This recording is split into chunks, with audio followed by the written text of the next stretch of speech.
All right. Now recording better audio? Better audio. Wow.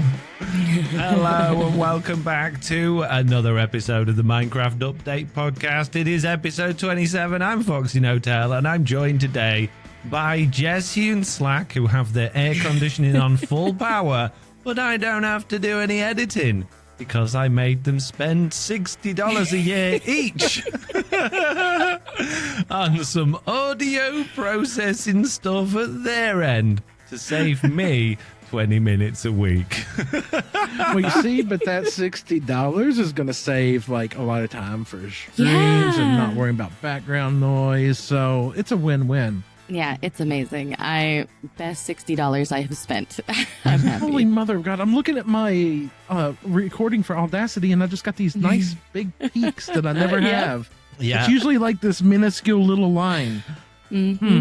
Okay, so what it is, not that we're sponsored by it or anything like that, but there's a company called Crisp, spelt with a K, that produce an audio plugin that is the one that's used by Discord. So if you ever wondered why you never hear anyone's background noise or keyboard clicking or much like that through Discord, it's because it all goes through this.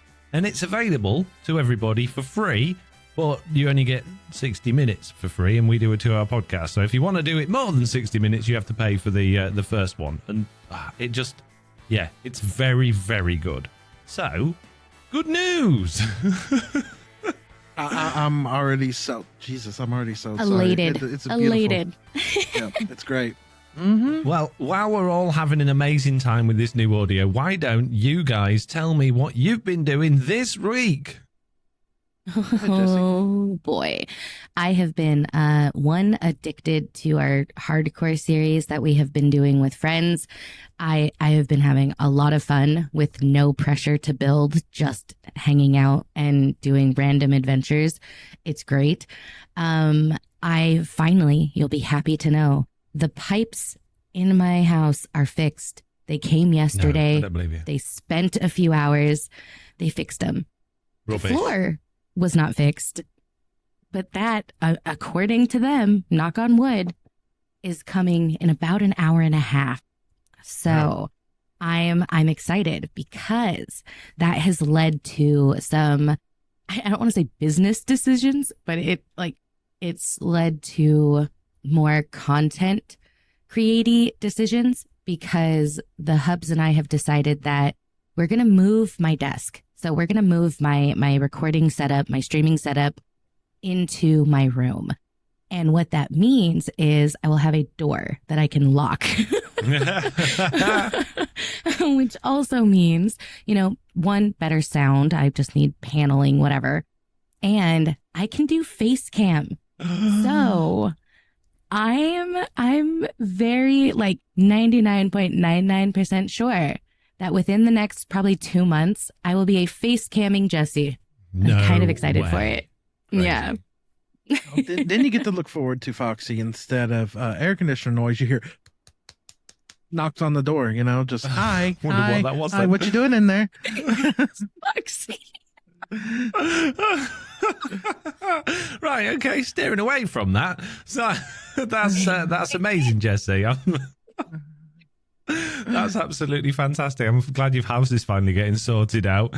Slack, you've also been doing some hardcore. Oh yeah, I've been playing on there. Is that it?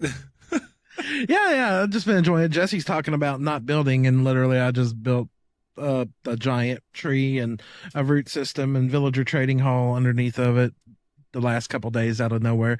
She's like, I'm enjoying a world where I don't have to build. And I'm like, let's just wing it and start building crazy things. Yeah.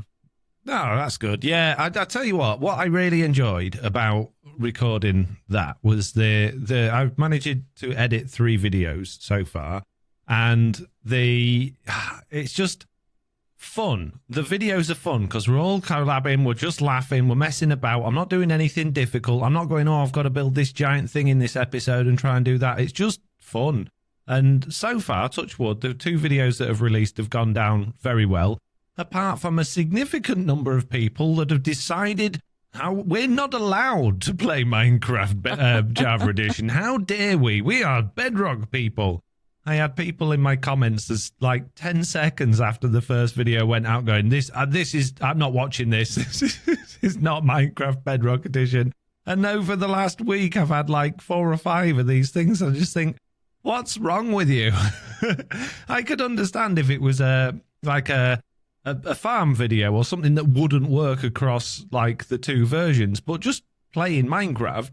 If you like the creator and you like their videos and their style, what difference does it make? But yeah, some people very, very not happy about us playing. Shame. How dare you, right?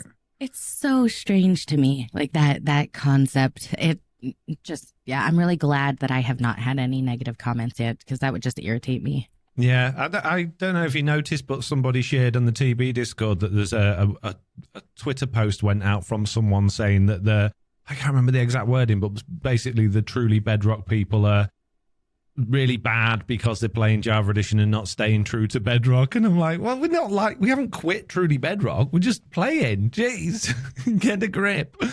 So yeah.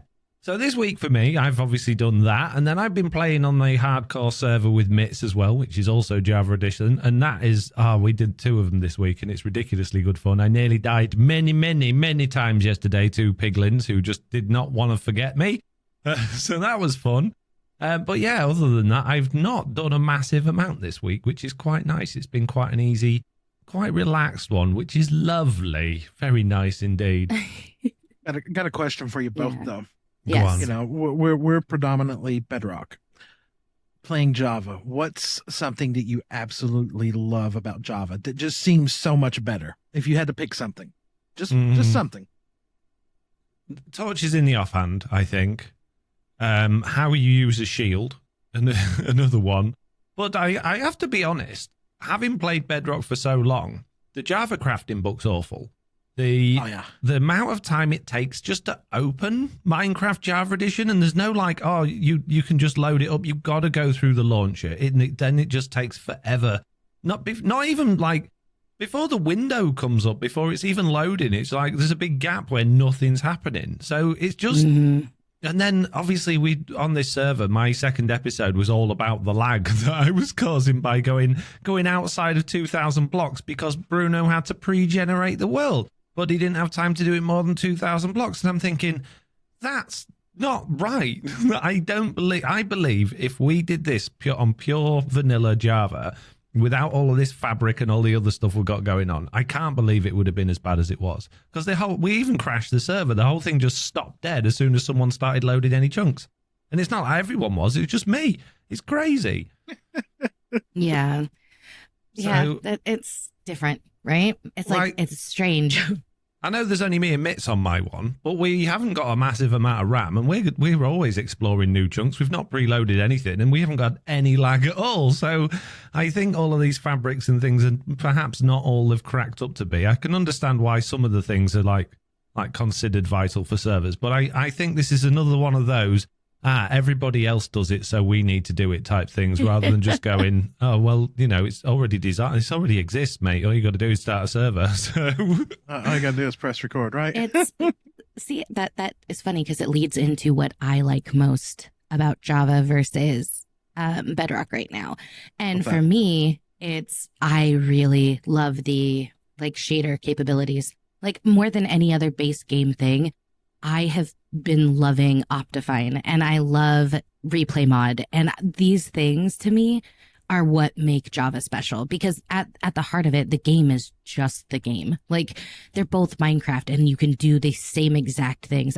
I might be biased because I now have my trapdoor capabilities, but genuinely, I like the games the same. So the only thing to me that sticks out as being amazing about Java is I can do so much more creatively with add-ons and stuff. So for me, that's what makes the game. And I wanted to touch on something because you mentioned, since you brought it up, the tweet, right? The tweet that somebody had put out saying that they were unhappy that we were doing Java. And the thing that really I had to sit there for a second. I didn't say anything in chat. I didn't say anything on the tweet, but it was the fact that they said it's a betrayal Oh, Like they yeah, that was the word they used. specifically, yeah, they very specifically said, like I'll read it because why not? It says, "I support the ventures of the TB crew and wish all the best and a good time.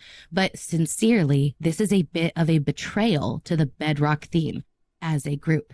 TB represented a positive Bedrock-based SMP along the Hermitcraft caliber. Shame that we can't do hardcore on Bedrock, right?"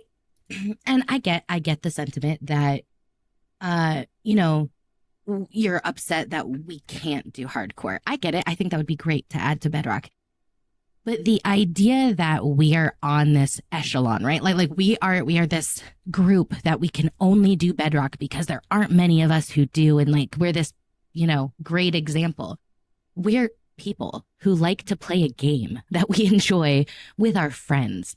And the idea that something would betray anything because I'm doing something that I'm enjoying bugs me. I know. It's weird. It's just this thing where I will always be super supportive, and I love my community and I love the TB community as a whole. But the second I feel like I'm not allowed to do something because I don't want to bother people, Yeah. it's not it doesn't feel good. It leaves me feeling like, that itchy feeling you get in your skin where you're just like, no, don't like it. So yeah, I just wanted to say I'm not a huge fan of that point of view. If we'd have come out and gone, we're not doing Bedrock anymore, we're just going to do Java Edition, I could understand that point of view, but we're just going, hey, here's a little side series we're going to do until we're all dead. So, I mean, yeah, this elitist theory on Bedrock versus Java, and one has to be good and one has to be bad. Like I was watching some I'm just going to say unnamed streamer last night, and I'm friends with the streamer, and that streamer knows that I primarily Bedrock. Yet his community, I said his, sorry, is just like pure anti-Bedrock. Ooh, it's nasty, it's dirty, this and that. And I'm just like, you're 2-year-olds. You're literal 2-year-olds is all I'm thinking. It's petty. It's petty. And, I didn't take it as a personal stab because honestly, who are you anyway? So I'm not going to take it as a personal stab. But betrayal to the Bedrock theme as a group. See, I didn't take that in a negative way. I took it as a betrayal to Bedrock theme as a group because we don't have the option there. I think of it more of a betrayal to Mojang and not having hardcore in Bedrock Edition. Not us betraying, but them betraying us if you wanted to put the blame anywhere. You know? Yeah. We're wanting to do something. We're wanting to do something, and in order to do it, we have to switch to another version of the game. Why can we not have this on Bedrock? Yeah.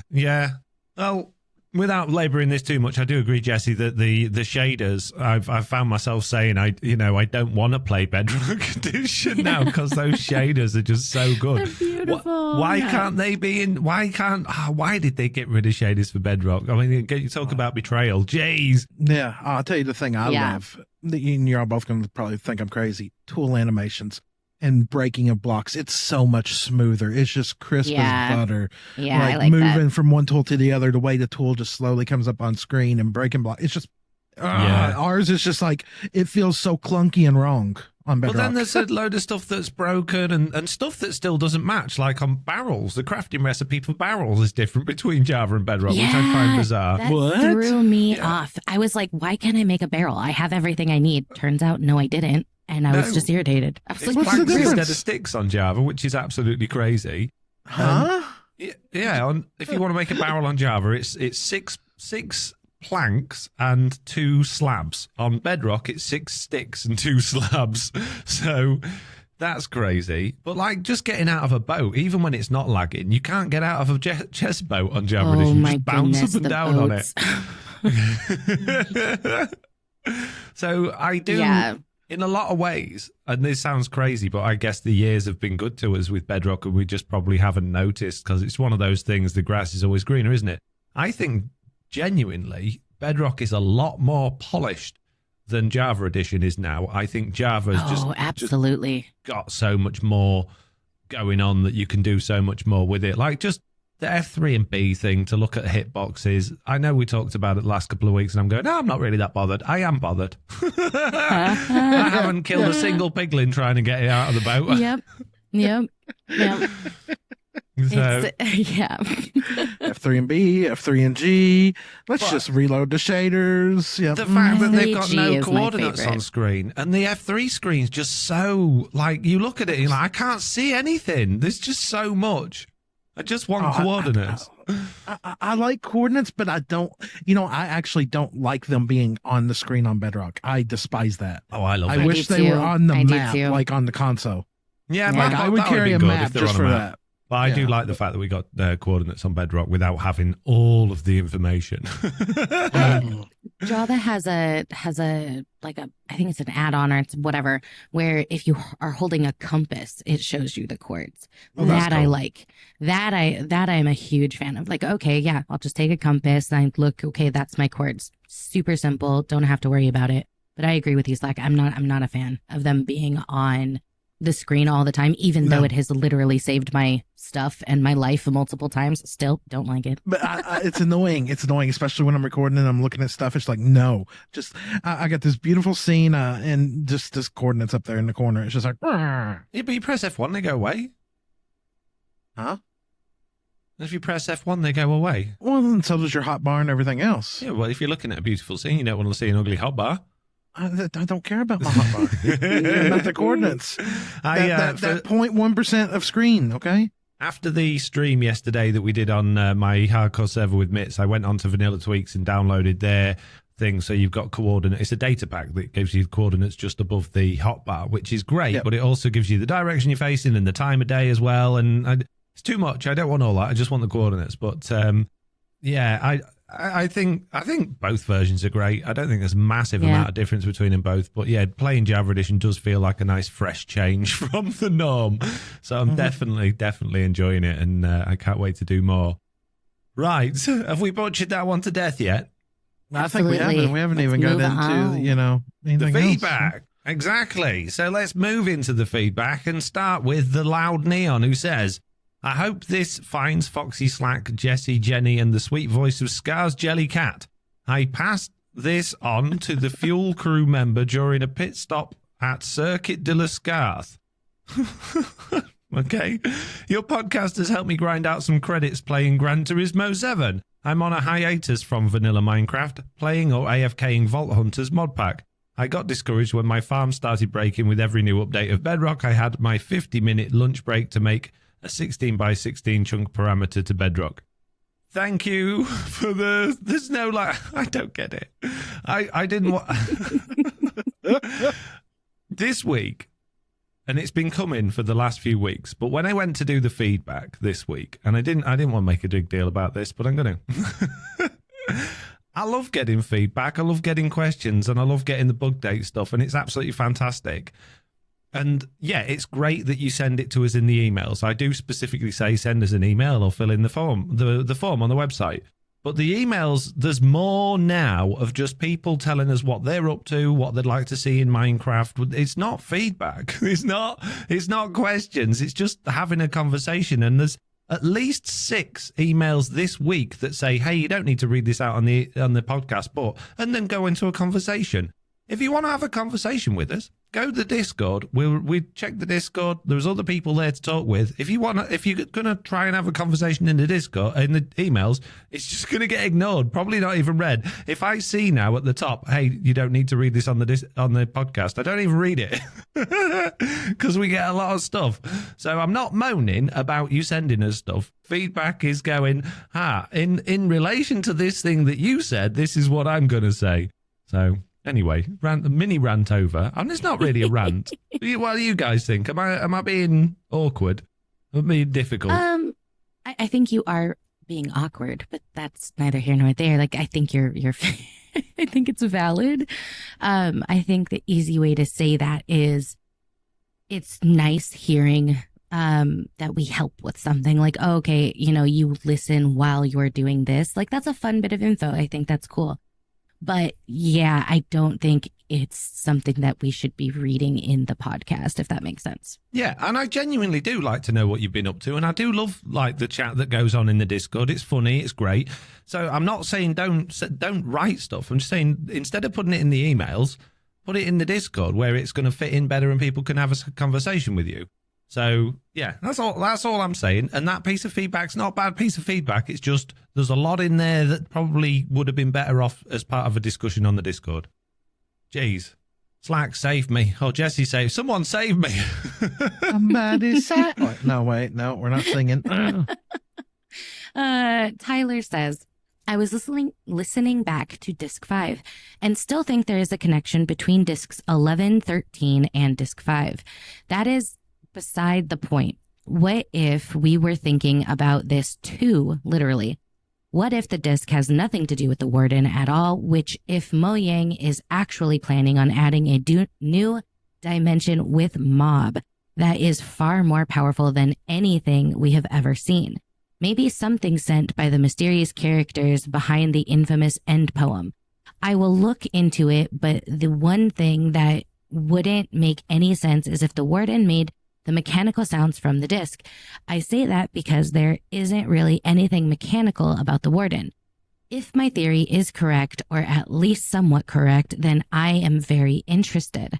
What if the echo shards are used to access the new dimension that is being speculated about? I will also say this last thing, that I am a technical player, but if there is something about Minecraft lore that I want to know more of, I will do as much research as I can and find my own solutions to things.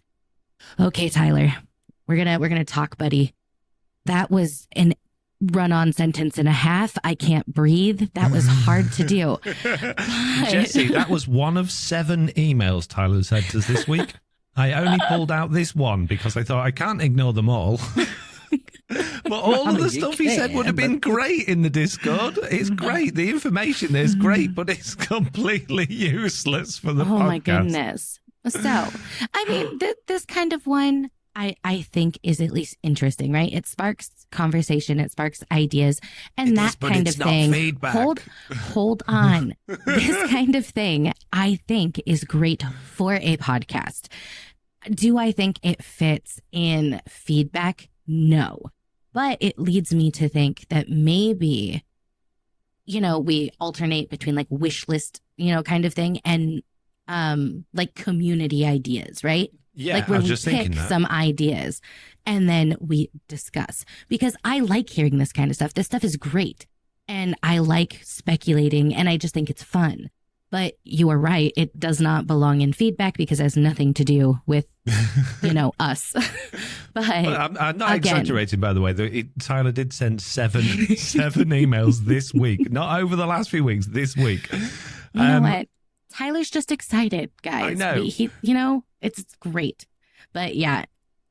If you've got so much to say, this is again, I'm not saying don't send us emails. I'm not saying this is bad. I'm just saying if you put that on the Discord, we can chat about that. But yeah, I totally agree with you, Jesse, there in the fact that if we had a section like around the wish list, like we did with the Bugdate now, where we've got the community Bugdate bit, where we've got yet another Google document full of all of these good ideas from people, we could throw a few of those in after the wish list. So that's not a bad idea at all. But yeah.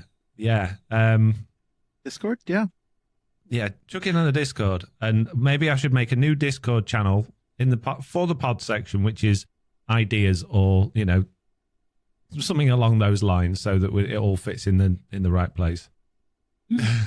Eye of the night?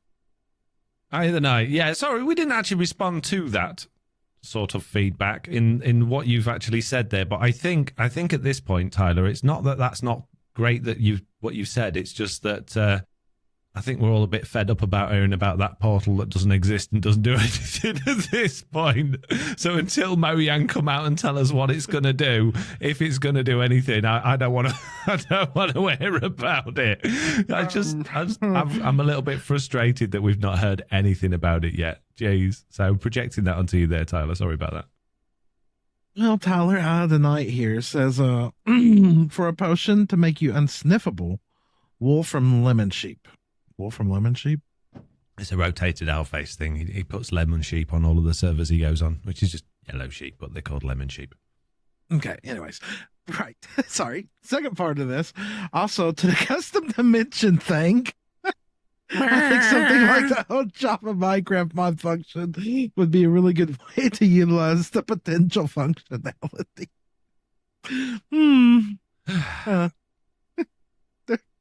Jesse, help.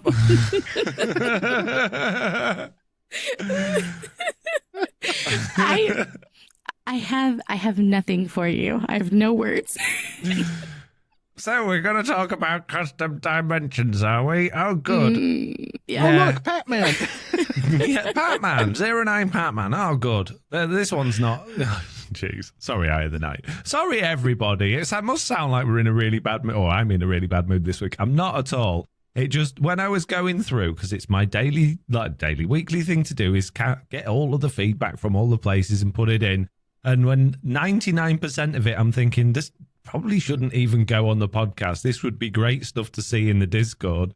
It's just, I don't know. It's not frustrating, but it's just, I feel bad that I'm not including it all. Like, I feel bad that I've ignored quite a lot of things that are on the emails, but they just don't fit, and it's a shame. So I have tried to squeeze in stuff that kind of sort of fits. But I think, yeah. Anyway, moving on. 09 Pac-Man says, Foxy. About what you said about the multiplayer servers, Stampy's video is not true anymore. You have an item to right-click, and then you can choose your minigame. There are pressure plates to launch you to the minigame of your choice. There are now no ads, except if you want to play a premium version of the game. If you don't have the premium version, you can still play the same minigames like normal, except you can't vote. The only next advertisement is on the pause menu, like always. Is there any chance I can duel you in your busy schedule of hate? I would like to destroy Foxy the multiplayer hater. I don't know if is that a joke? I'm not sure. I'm really not sure on that one. Yeah, I'm rereading it now. I'm not. I feel like yes. Yeah, I feel like it's supposed to be like a haha. Okay. I'm not sure, but it feels like yes. Just I think it's because it's got the word weird. hate in it. As soon as you see hate, you're thinking, Yeah, we're on the yeah. wrong end of the end of things here. I'm going to take that as a light-hearted, you want to just throw some shade at me in a fun way, which is fine. I don't hate multiplayer. I absolutely love multiplayer. I don't like... I know at the end of the day, these minigame servers exist and they've got to be paid for in order to pay for them, but there's a fine line with gaming, and there's an area of gaming I strongly dislike. One of the reasons why I'd never touch Fortnite, and one of the reasons why I won't touch a lot of these pay-to-play games that are aimed at younger kids, and it's that there's always systems involved in a lot of these things. Not necessarily the mini games that we're talking about or these third-party servers now, but at least they used to be, to just get as much money out of kids as possible. And the problem is kids don't actually have any money. It comes from the parents. The issue I had with Fortnite, which spurred all of this on, was that Jack, my eldest, who was younger at the time, said he wanted to get this battle pass on Fortnite, and he was in such a state over it because he was feeling like he'd be ridiculed if he didn't have it. His friends all had it. All of the popular YouTubers were telling him he needed to get it. Obviously, these are all sponsored stuff. And to the point where he almost like went down the route of trying to steal the money from his parents, i.e. me and his mum, to get it. And I said to him, hey, look, I will more than happily buy you this one thing and take it out of your pocket money. But if the game says that it's going to store my credit card details, then you're not having it. And I went on and I put in the thing and it says, your credit card details will be stored for future purposes. And there was no option. There was no way of stopping it. There was no, you can delete them again, which means as soon as you've done that, your kids have then got access to all of your money. And then you see all of these things on the news about parents that have parents that have paid all of this money they didn't even know about. And I do hate that. So I'm not hating on multiplayer. I hate there's this systems in place to try and get as much money out of kids as possible. I don't think it's right. And these mini game servers are designed for kids, and they're designed in a way that make you feel like you need to pay money in order to be able to actually play or be as good as the other people you're playing or be as good as the YouTubers that you're watching, which then puts onto the children this feeling of I'm not good enough, I need this, to the point where they're either going to just be moaning at the parents all the time for it or even being deceitful to the parents for it. And it's not fair on the kids or the parents to put either of them in that situation. So that's what I'm against. Not just, at the end of the day, things need paying for because it costs money to run these things. Just the way they go about it is wrong, in my opinion. Pay to win.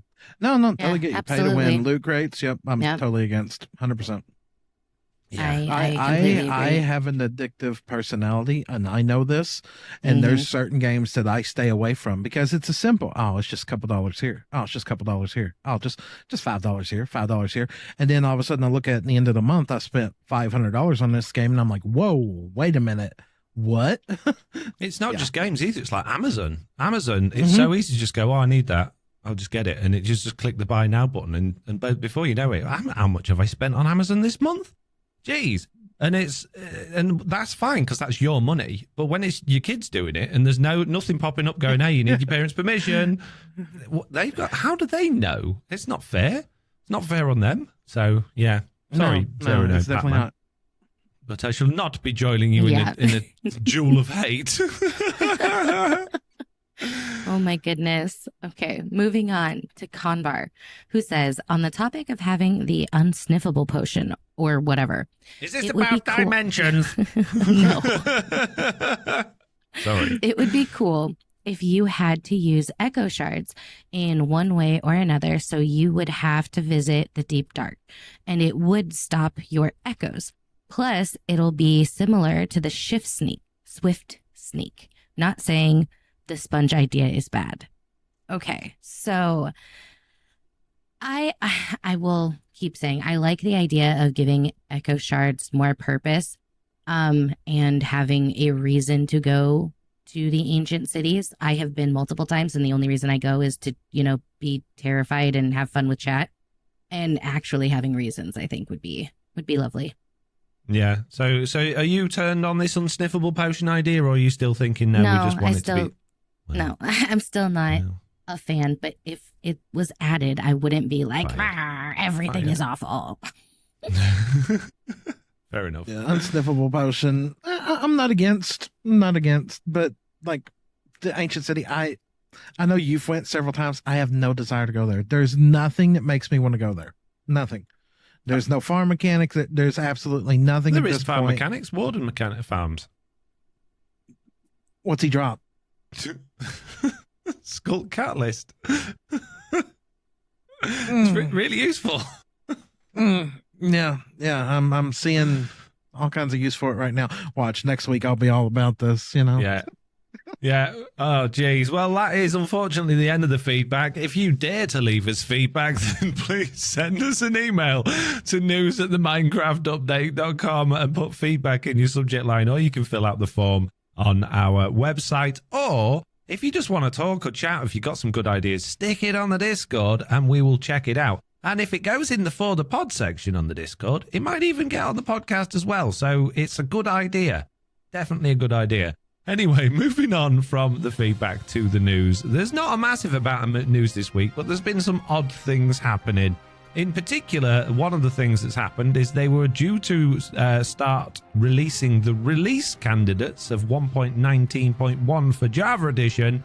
However, they backed out. Adrian Ostergaard actually sent a tweet out saying, we've backed out of release candidates and we're now back to pre-releases for 1.19.1.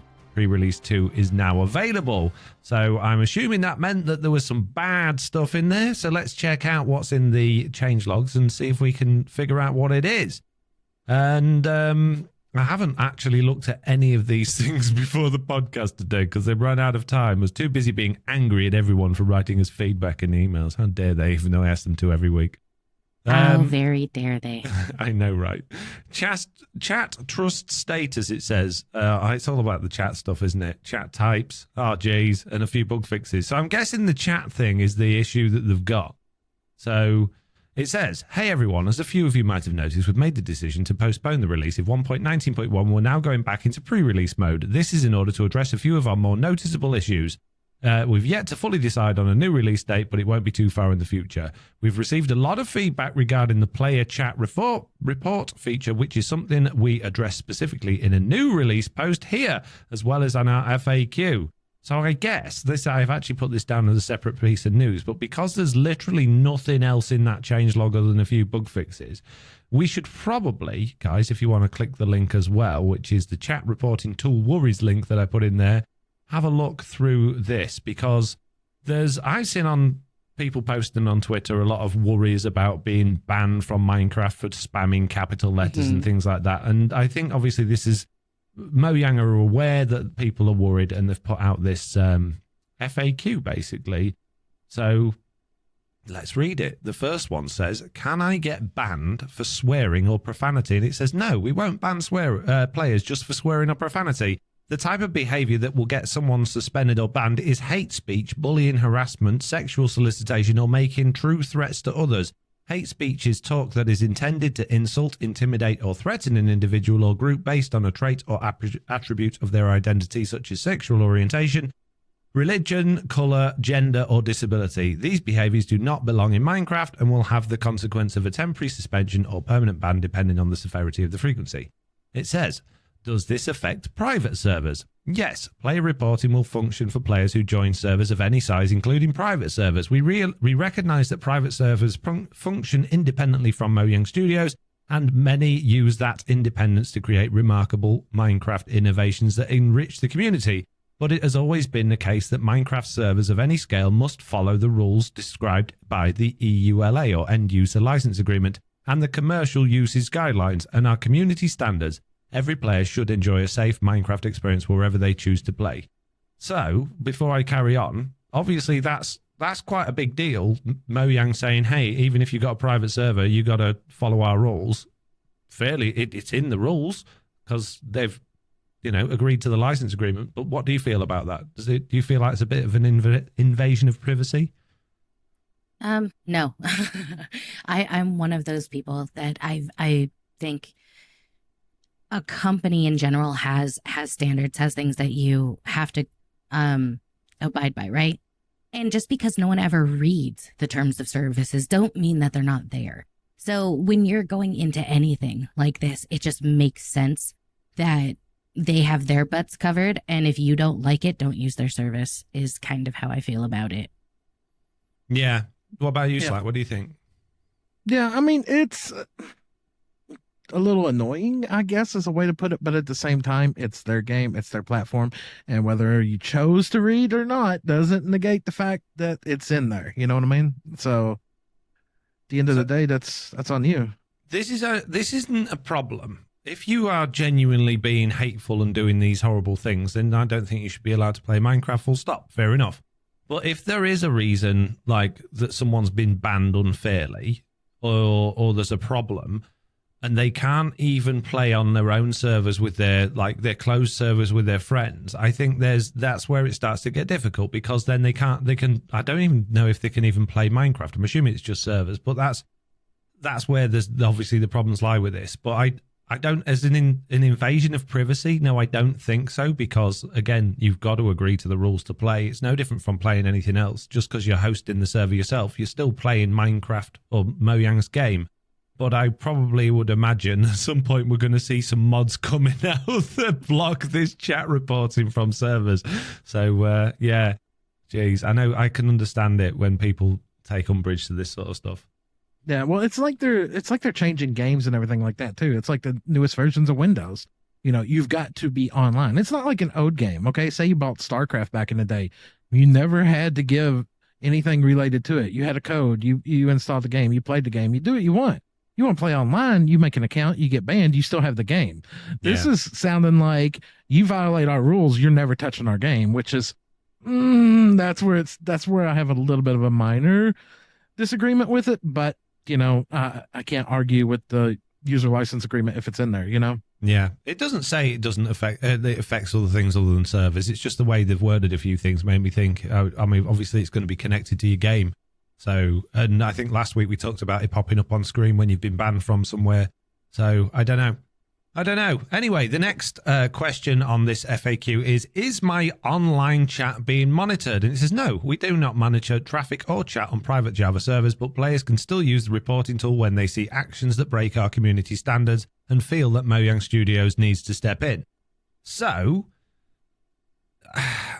on one hand, I'm glad that they're not monitoring chat, but on the other hand, that is 100% reliant on other people actually reporting stuff. And I think, again, reporting stuff isn't always great when you're relying on people that probably don't even know what hate and this sort of stuff is. So I don't know. It's a bit of a tricky one. What do you guys think? What kind of information do they use in this report? Okay, well, this Foxy guy said this negative thing and I didn't like it. Well, do I got to provide proof? I mean, I can doctor a screenshot real quick, you know? No, it did say that you click on the chat, the piece of chat that you didn't like, and it'll send that through with it. So it's sending that through. And then you'll get the context as well, because I think what it does is it shows you like I think like quite a few messages before as well. So yeah, I mean, I don't know how it's like. I don't see a way around it. Like there would be a storm of issues if they monitored it all the time. That feels gross, right? Like no one is just going to be like, yeah, monitor me. That's fine. But what other solution is there, right? Like reporting, just that's what you need to do. And it's fine because hopefully it's not something that has to get used that much. And if it is used and it's, I don't know. I think it's the only option they had, and I think it's probably the right one because there have been so many issues within, I don't know, the last 5 years or so. And I've seen screenshots of awfulness, and having something there to protect people, I think is great. So I'm not gonna knock the way that they have to do it. Well, I just think monitoring depends. It doesn't.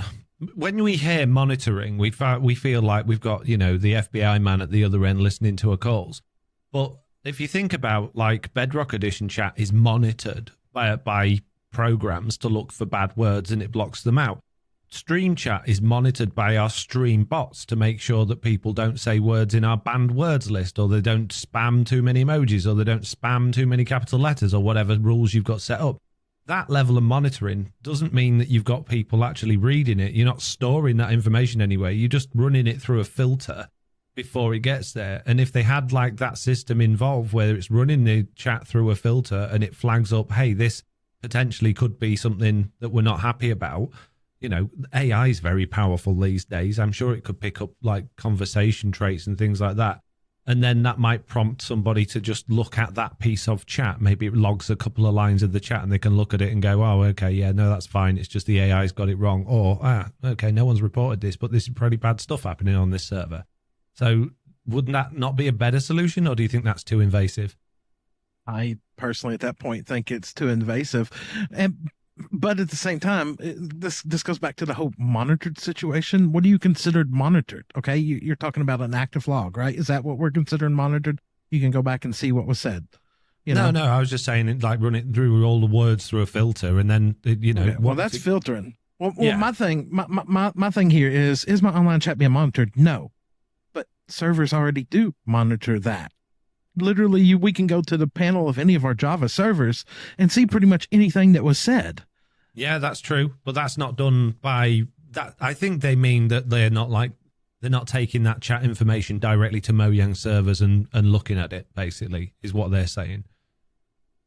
So anyway, this is why I just don't talk in game chat. It says, and I will play on servers that I want. Sorry, go ahead. Are you using bots to moderate my chat? No, we are not using chat moderation bots that alter or delete chat on private Java servers. We will be relying on players to report dangerous or inappropriate activity to Mojang Studios. So again, that comes back to what I was just saying a second ago, having something like Streamlabs bot or Streamer bot or Cloud bot or Nightbot. They're not using any of that stuff. Potentially, that could be an advantage in certain situations, but it does feel like they're not really pushing this too hard. They've just got systems in place in case there are problems. So I don't think Mojang are doing anything particularly under the, bad at all. I think this is totally fair what they're doing. Jesse? Agreed. I mean, it just echoed what I said earlier. So, yeah, I feel like it makes sense to me. Yeah. And then it says, what if someone gets me banned unfairly? It says, all player reports will be reviewed by an investigator. Now, that's a word that you... that just sparks like FBI man connotation, doesn't it? Maybe like an employee or customer service representative would have been better there rather than investigator. To make sure the complaint is well-founded so that any suspensions or ban that might result are fair. Well, that's going to come down to one person's judgment. And we know from our own Discord moderators and admins that people have different ideas of what's good and what's bad compared to, human nature can be kicking in here. And geez, our investigators are aware of any kind of things that happen in Minecraft and possibilities of misinterpretation. For example, chat messages that relate to combat or other in-game situations. Our investigators understand chat messages can have different meanings depending on the situation and consider that context when reviewing reports. Our investigators, how many times am I going to write investigators here? Also follow the same strict privacy procedures that Mojang Studios follows to protect the privacy of information contained in player reports. If you feel that you've been banned unjustly, you may submit an appeal at the case review request. Yeah, so for me, this whole thing's fine until the fact that it is just being done it's gone over by an investigator. So that'll completely come down to whether or not that person is in a good mood. Have they had much for breakfast? Are they running late for work? Do they understand the context? Are they just going, just in case we better ban this person? I think human nature is a difficult, not the best way of dealing with this, like one person. What do you guys think? My hope is that it would be a team kind of thing. Like there would be multiple people and it's just one person with a lot of power. But other than that, I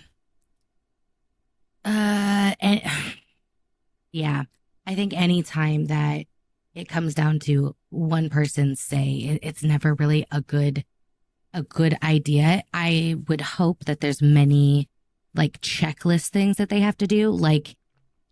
Yeah, it's uncomfortable. Uncomfortable is how I feel about it. It's a weird idea to have an investigator who literally holds people's Minecraft abilities in their hands. Yeah. And why do they call them investigators? They're not investigating anything. They're just looking at some chat and deciding whether or not it's bad. No context, no nothing like that. I could be playing on a PvP server and Foxy kill me and I make a joke to him and call him a name that, between me and him is acceptable. And that moderator is like, or this investigator's, nope, that's bad. You're banned. Yeah. No, only if I report you. Well, what if someone else does it? It doesn't have to be you. Well, yeah, that's true.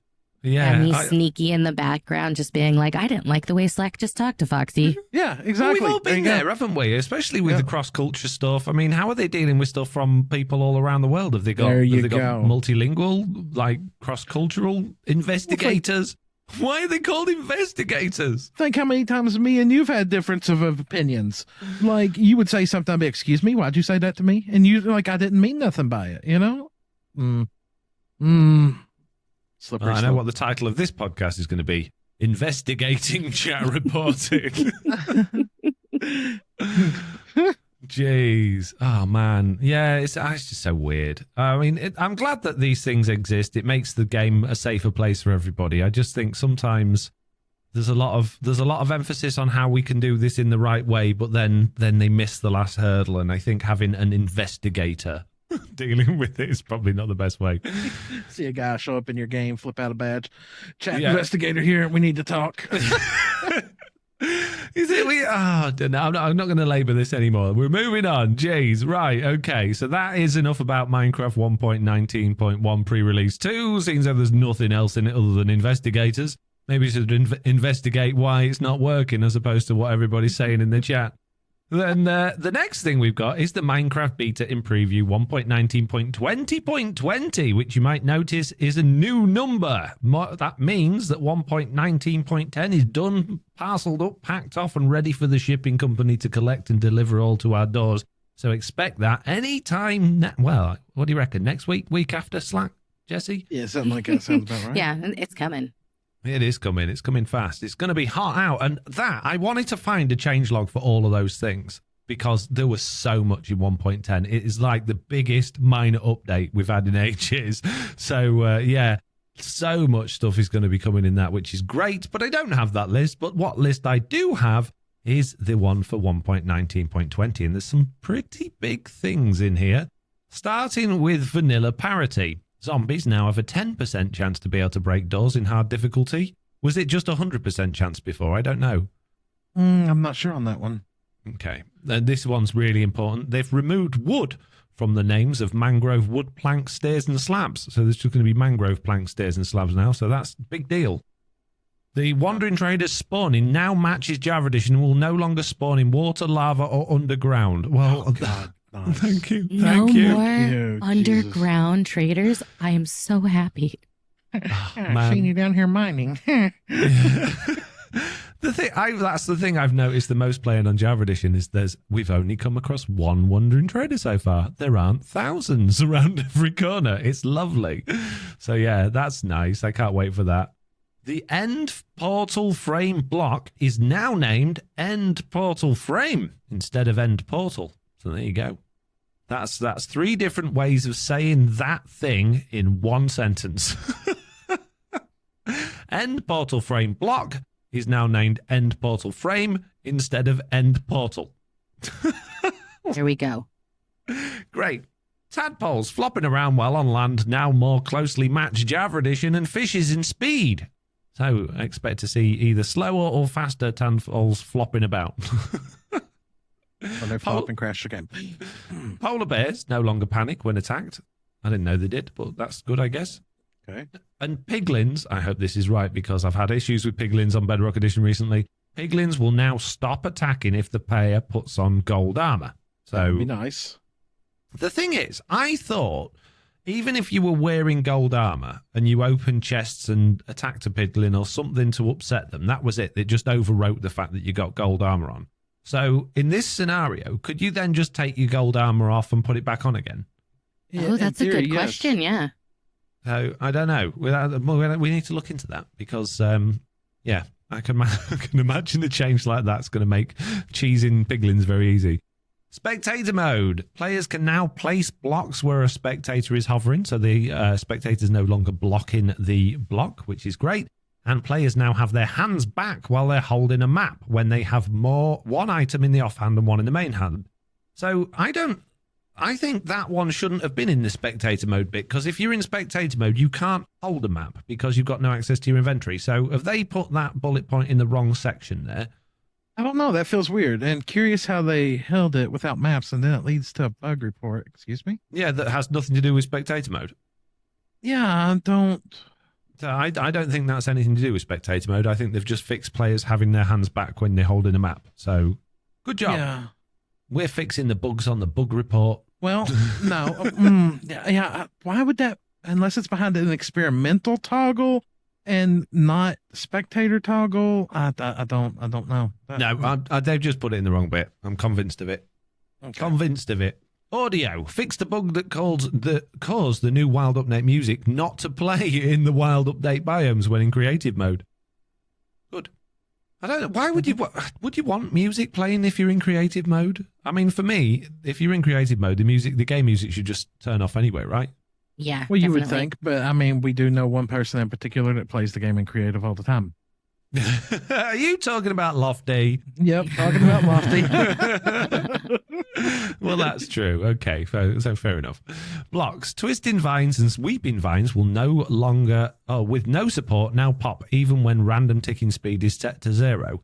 Now, I thought this was quite a controversial change, really, because if you're trying to make a map for people, it's quite good fun making maps that rely on glitches. So if you can use a set block to set one there, the fact that it'll pop off even though there's no random ticking, that's I don't know. I don't know if I'm happy about that. I mean, it makes sense to do it, but what do you? Yeah, any thoughts? I don't see why it needed to be changed, but yeah. I guess it's probably one of those, like when the world generates and there's weeping vines get put in and they're on a block that can't support them or something, they're probably just still there. So it's probably an attempt to just fix things like that, I guess. Maybe, yeah. Skulk Catalyst now blooms when a mob with no experience dies next to it. Now, we only just had a changelog that says that they stopped it from doing that, so I guess they reverted that for some reason. So that means we'll get more Skulk, but that means we'll probably get more XP as well, right? You would think. Odd. Hanging mangrove propagules no longer drop a propagule item when silk touched, if not at max growth. Oh, that's some BS. Right? I'm not okay with that one. That's a dumb change. Rude. Wow. Jeez. Okay. Tell us what you really think, Jesse. I just did. That's just so annoying. I don't like it. Okay. I don't even care if it makes sense. Chat? Can you type that in chat so I can report that? Cocoa beans, though, they give like 1 depending on the growth size, don't they? Yeah. So, yeah, it's a bit of a weird one. Muddy mangrove roots can now be placed sideways. Hanging mangrove propagule no longer changes colour when certain blocks are placed nearby. Now, did you hear about this one? We actually got a Bugdate bit on this one, which I'll come to now because it's been fixed. But basically, Squirrelicious pointed out that there was a super cool glitch that turns hanging mangrove propagules red when next to redstone dust. And it affected all the growth stages, and it can even flash. So, yeah. Yeah. Groova did it on stream, and he had like a little disco. Oh, really? And it was at my base, too. Oh, nice. I was like, that's weird, but okay. Okay, that's enough of Blocks gameplay that fixed an issue that could occur when travelling through Nether Portal to the overworld. It doesn't say what the issue is, just... Okay, all right.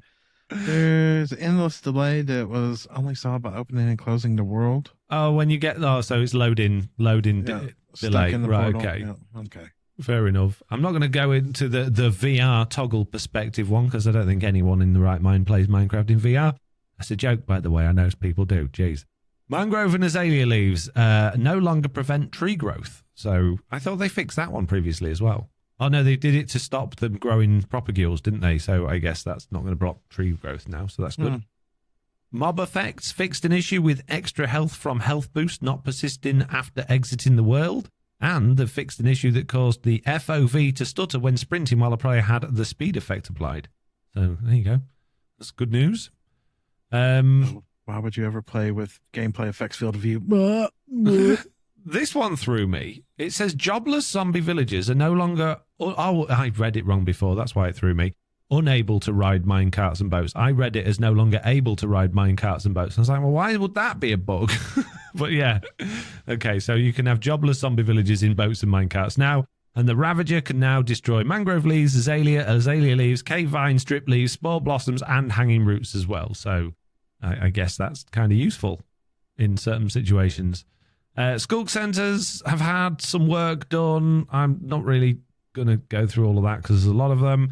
They've fixed a crash that could occur when teleporting and killing an entity in the same tick. Entities that die completely now have their data removed from the world file. Slack.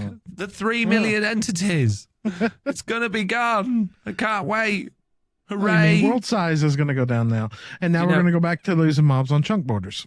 Since I put out my my updated video for my new prune tool, I've had a lot of comments going, this found like 6 million entities in my world. It's taken my world file size down from 400 to 70 megabytes and all that sort of stuff. Yeah. Absolutely crazy. So I'm really glad that one's going to be fixed. I don't imagine this one will be out for a while though, so I reckon we've got a good couple of months before we see this, but at least we know it's coming. Will it get rid of all the ones that shouldn't be there, or is it just going to stop it from happening, though? So, not sure. Yeah. Well, it'll be a good idea before we go into 1.19.20 to update to prune, use my amazing tool to prune the world to get rid of them all before we get that, I guess. You'll be glad about this, Slack. The game no longer crashes while entering coin starter bundle screen. No, I was looking at the one up above that. Which one's that? Fixed potential crash when returning to the overworld from the nether or the end? Yeah. I've not had that. Have you had that? I've seen it a few times, but they fixed one. But what about the one where people jump into the portal and it crashes the world? This is returning. That's a server thing, though, isn't it? I actually got in touch with Nodecraft about that, and I sort of sent them the stuff, and they said it's a problem Mojang's end, but it says it's missing a library, which is normally that library's installed on the server, nothing to do with Mojang. So I don't know. Maybe I think that's two people pointing at each other, going, "It's your fault." Your fault. Your fault. Your fault. Your fault. No accountability. Exactly. User interface. Redesigned the toggle switches to make it easy to distinguish between the on and off states. So that's good news. Saddle Pig's tool step changed to ride instead of mount to match other rideable mobs. I know. And you could also reinterpret that wrongly, couldn't you? People were often thinking that this game is, well, hang on a minute, my kids are playing this. Trades. Fixed an issue that prevented fishermen villagers from offering to buy boats at max level. I didn't know they'd buy boats. No, me neither. That's probably because it's been broken, I guess. Would you like to buy some boats? Well, how much you going to give me for them? Spare boats? Well, look, if it gives quite a few emeralds, I'd be willing to craft up some boats. I'm just saying. I bet you get one. Yeah, you probably get one. Yeah, that's probably what Hey, would you like one emerald? Yeah. Right, there's a whole bunch of technical updates here. I am going to attempt to go through a lot of them because there's one in particular that's very important, which we'll get to and we'll talk about because Corner has had some things to say on that as well. And it says, fixed bugs where the client state could get out of sync with the server if using an item is cancelled or fails. So I wonder if that's anything to do with the rain issue. I don't see how. I'm confused. No, I don't know either, but yeah. Cancels or fails? Yeah. What action would cancel or fail? Looting? If using an item is cancelled or fails, well, maybe if you're like halfway through drinking a potion bottle and you stop or something. I don't know. It's a bit of a weird one, that, isn't it? I don't know. Yeah. There's no bug report number on that one either, so we can't look into it. Bucket item. Releasing a bucketed custom mob now spawns with the correct type of mob, so that's, good. And fixed the order in which bucketed mob is created when released, which means any actor properties on it will load correctly. So that's also good news. When you put something in a bucket, it's the same one comes out as you put in. Jeez. That sounds like good work on MBT data. Yeah. Speaking of, there's some very interesting stuff that I haven't looked into about MBTD data on this one as well, but I will get to that after this next couple of things. And these are the important ones. So the first one is added a server property, disable player interaction, which informs clients that they should ignore other players when interacting with the world. So basically, that's on servers. You can disable player interaction, basically stop players interacting with things, which is great news. It's like having a visitor on your server, I guess. The other one, which is the big one, is this the big one? No, it's not. No, that must be further down then. This is not the big one. But anyway, they added a new server property chat restriction that can be modified in the server properties file to restrict the chat for all players connecting to the server. The property's possible values are none, dropped, and disabled. And it says, see the default file for more information. Any idea what those are, Slack? A new dedicated server for chat restrictions. You can put filters on so certain things couldn't be said. Yeah, but it just says none, dropped, or disabled. So none, I guess, would mean no chat at all. I would also imagine disabled means no chat. Oh, no, disabled would be not using the chat restriction. And dropped? What's dropped? They don't follow the rules. I don't know. I don't. Weird. We don't get no link. We don't get no information about this. Yeah. Very strange. Okay. Stability and performance. The client can. This is the one. The client can now generate its own level chunks, saving the server from having to generate and stream over every chunks in view. The server will be limited to generating level chunks that are in the ticking range and saved on disk. So basically what this means that when you're playing on a server, rather than the server loading all of the chunks that you can see around you, you will load them on your computer, and then your computer will send that information to the server when it needs to update something within whatever chunk needs updating on. I see this leading to a lot of more desync issues initially as this takes off, but in the long term, this is absolutely fantastic because it means that servers are having to do a whole ton less work because most of the work going on in the server is loading chunks. which means servers should be a lot more efficient, a lot more optimized, which means you'll be able to have even bigger render distances. So Cornerhard tweeted out saying, today's 1.19.20 preview has a really exciting new feature for Bedrock Realms and servers, client-side generated level chunks. This means the game on your device can create some of the world you're playing in without the server needing to do work or send it over the network. So that's good, right? What I see good and bad with this. The good that I see is we have a server. You want to get on with your phone and you're struggling, well, get a better phone. I'm sorry, but my computer that I've spent several thousands of dollars on should not be lagging because the server can't keep up with the phone. Does that make sense? Yeah. Okay, so I see that as a good thing. The bad thing that worries me is you're waiting for the client to send the data to the server, which if you know anything about cheat engine or cheats or stuff like that, you could easily inject stuff in and be like, yeah, this just happened. Oh, and the server's like, okay, yeah, we'll save that. Yeah. Okay. So injecting false stuff into the data streams is probably one of the most minor things that you could consider happening. I'm more concerned about if you got two people in the same chunk. Mm-hmm. Those chunks are going to be being loaded on their clients separately, not on the server. So the only time that anything's going to get sent back to the server is if something gets updated in a chunk. So let's say me and you are playing on a game and we're both in the same chunk or in chunks that are in visual range of each other. And I change something on mine. How long does it take for you to see that change?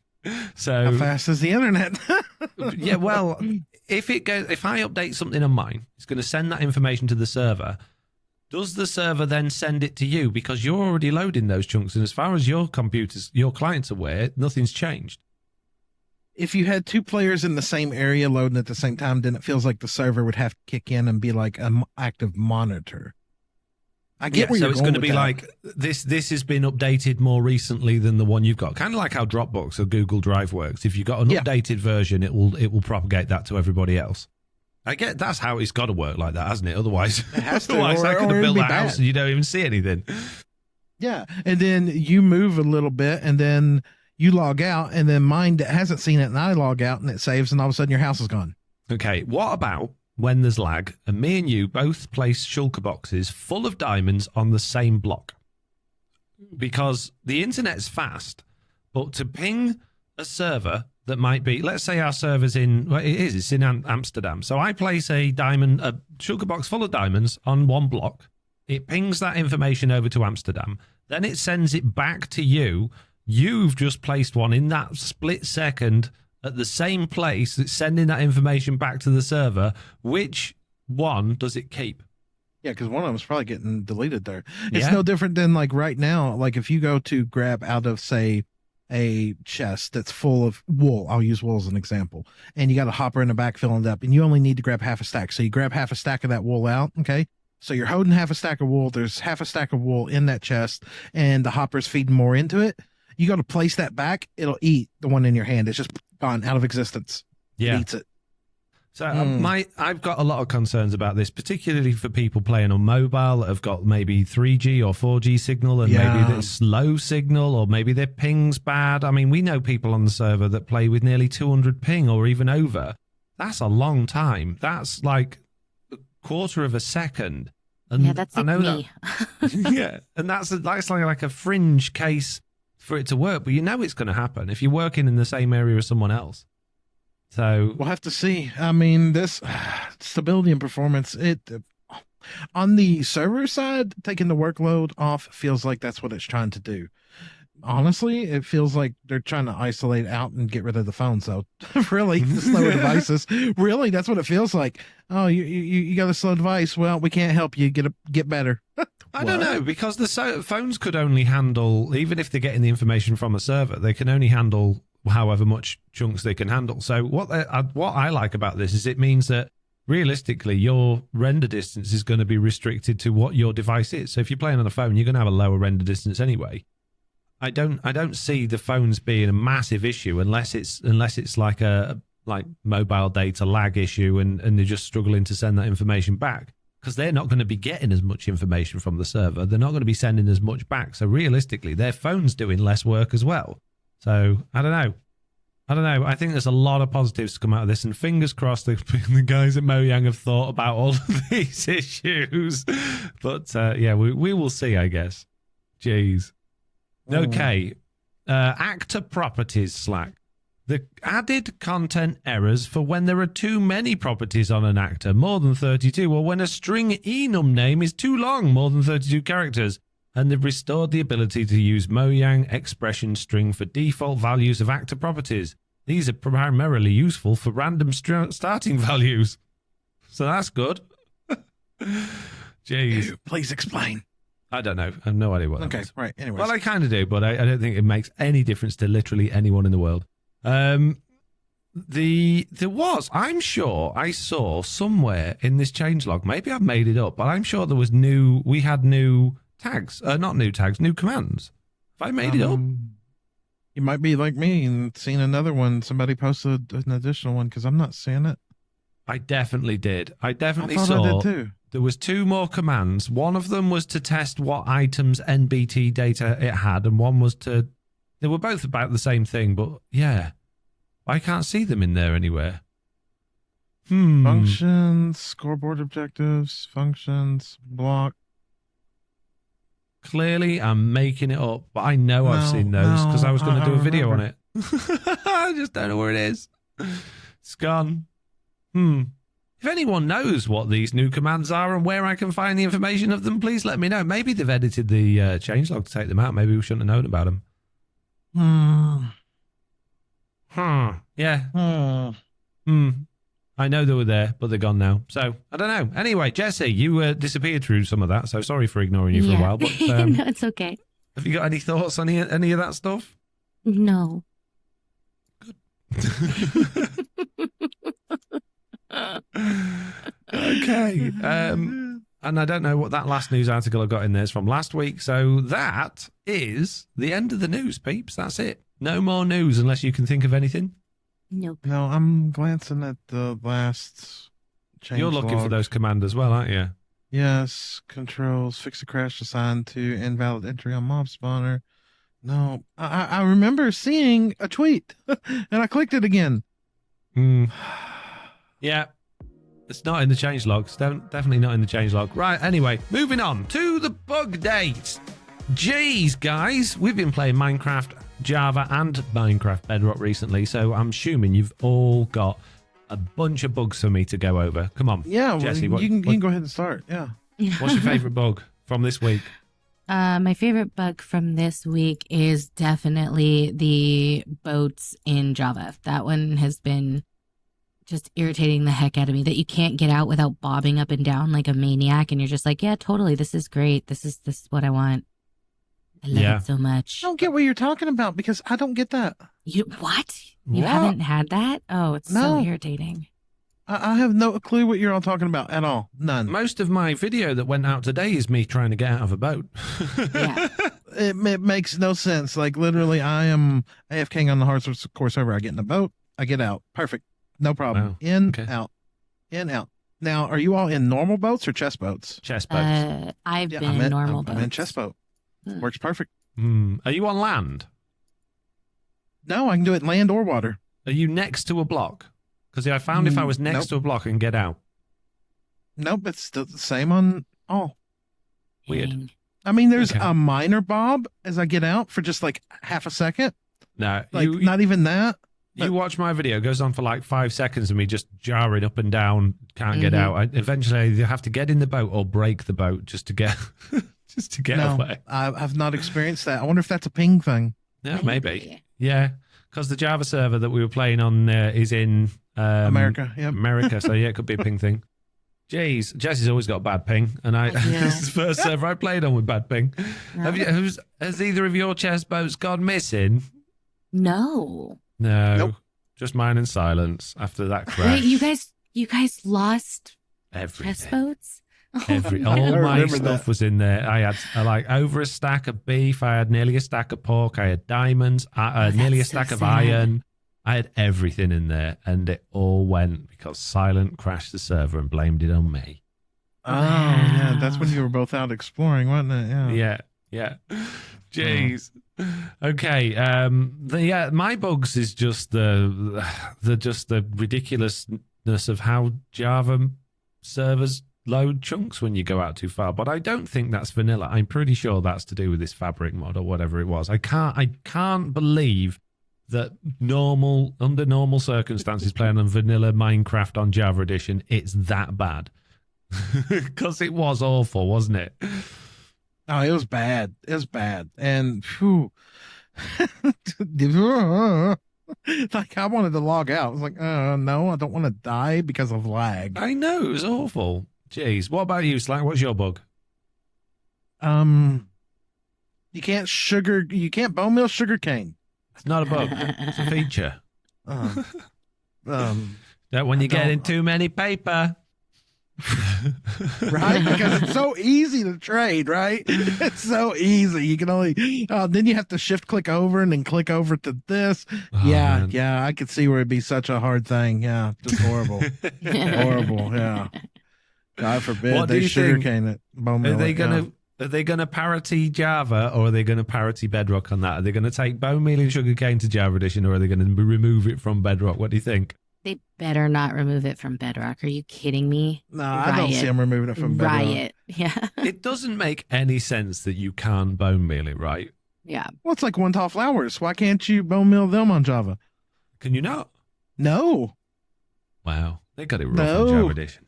Their flower farms have to use 2-dye or shifting floors. No, there's no nano flower farms like we make. No.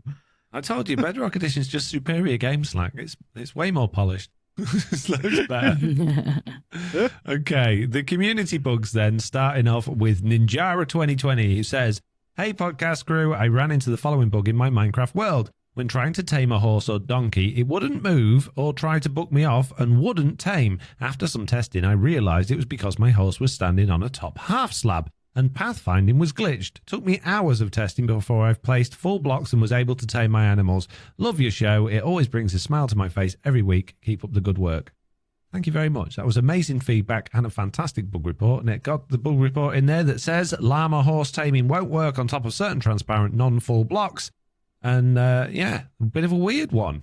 Jeez. This is Java Edition, by the way. Mm-hmm. Oh, we got a Java reported bug to us. Yeah. Yeah. Wow. So, either of you come across that on your hardcore travels? No, I hadn't actually. No, I haven't touched a horse. Fair enough. Just chest boats that work perfect for me. Thank you very much, Ninjara, for that amazing bug report. Mm-hmm. Squirrelish just says, "From me and..." What does that say? We've read this one anyway. You can skip this one out. Do you want to do the last one? Yeah. Okay, I'll do. Okay, that was the one with the mangroves that changed color. Gotcha. I know it's very difficult saying that name. They joined my Discord and it was like, should I ask them to change their username? Yeah. Okay. See, that's one where we can all agree that would probably change. Yeah, I was very like, I don't want to read that. Okay. So, Sarab79 says, observers can get locked or frozen. Having this issue on 1.19 release. Please review and upvote. Thank you. So, observers can lock from what? Like just in general, they just lock up on their own? Yeah. It used to happen when you deleted the pending tick data from your world. The same thing could happen with command blocks as well. But I've had this happen. I've had them just like very regularly just miss things. But I have had the odd one just lock up. Not very regularly, but it can happen. That's annoying. That should definitely get upvoted because I figure with how many redstone, creative players there are and stuff, they would get frustrated. Yeah, you'd think so. It's an unconfirmed bug at the minute, according to the changelog. It does say reopened and unresolved, but it's a waiting response at this particular moment in time. So I don't know whether that's just us seeing things or whether it is a genuine one. But we will see how the bug report progresses. If anyone else has had any of these bugs, if you want to go to the bug tracker and update them or upvote them so we can help get them fixed, or if you've got any bugs of your own that you would like to tell us about, then please do send us an email to whatever our email address is. I've forgotten. News at the MinecraftUpdate.com, or fill in our handy feedback form that has a bug report section on the website, or you can chuck it on the Discord. And if you just want to talk about bugs, throw that on the Discord as well. Don't send us an email. Right, okay, moving on from the bug date, it's time to go into the wish list. And of course, we have picked 3 amazing things that we would either like in Minecraft or we really wouldn't like in Minecraft. Jesse, what's yours? Tell us all about it. My wish list item was to save a skin library on your actual Minecraft account instead of like on your computer. I would love that. It only has 153 votes, but I am saying that would absolutely make my life so much easier, especially when I have to take my laptop to do stuff. Just having to have random skins, it's annoying. I don't like it. 154 now, just saying. Oh, there we go. 155 now.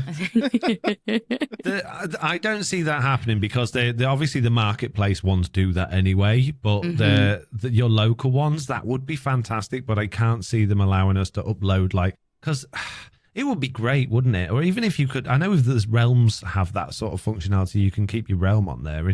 How hard would it be to like have a realm plus that allowed you to save your skins to it as well? That'd be great, but I kind of feel like that's going to be marketplace only. But yes, please, yeah, I would very much like that. Yes, Yeah. Put it in the good ideas basket, Jesse. I'll let that one through today. Woo! What about you, Slack? It looks like a stupid suggestion. Come on. Oh yeah, it's a horrible suggestion. It's just so bad. You know, we have to betray our own brand of Bedrock Edition to go play a hardcore series. How about we just get a built-in hardcore on Bedrock Edition? You know, I would love nothing more than to get hit by a creeper and shot by 3 skeletons and be down to half a heart of damage and go to pillar up and get Bedrock random damage dealt to me because I pillared up and the game didn't know where I was and die. But I would like the option to try that. I do. I have got an add-on for this, just saying. So why did we do the hardcore series on Java? Because everyone wanted replay mod. Heck yeah, we did. And voice proximity chat, which didn't even work. Hey, it works. Didn't work for Slack. Didn't work for me. True. Maybe it will now randomly. Have you tried? Yeah, now you've got I'm your not worried crisp about audio that. microphone. You should be able to use that instead, Slack. Jeez, and you'll sound beautiful. Or we could use this program called Discord that we've used for 3 years now making videos. Amazing how well that works. Just don't to give know. it. Oh, go on. Sorry, Jesse. I was going to say, I don't know. I recently, the other day, almost had a heart attack because of proximity mod, and it was the most fun that I've had.